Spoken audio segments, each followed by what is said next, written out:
កូនកសិករដែលកំសត់ម្នាក់នេះហើយដែលត្រូវបែកពីឪពុកម្ដាយតាំងពីអាយុ13ឆ្នាំបែរទៅជាអ្នកបដោះស្រាយបញ្ហាសង្គ្រាមនិងសន្តិភាពនៅកម្ពុជាគឺសង្គ្រាមគឺអ្នកបង្កើតក៏ប៉ុន្តែខ្ញុំកណាខ្ញុំជាអ្នកពន្លត់សង្គ្រាមនេះបន្តទៅ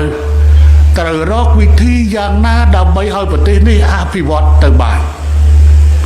វាជាភពសំណាងមួយដែលយើងរកបានសន្តិភាពហើយបើសិនជាគ្មានសន្តិភាពទេយើងក៏គ្មានលទ្ធភាពដើម្បីអភិវឌ្ឍដែរនៅក្នុងពេលដែលយើងអភិវឌ្ឍនេះយើងក៏បានរកឃើញនៅដៃគូដ៏ល្អរបស់យើងគឺសាធារណរដ្ឋប្រជាមានិតចិនដែលជានិច្ចកាលបានគ្រប់គ្រងយើងទៅលើការអភិវឌ្ឍសេដ្ឋកិច្ចនិងសង្គមជាពិសេសតាក់ទងនឹងហេដ្ឋារចនាសម្ព័ន្ធដែលទៅលើការតបជាប់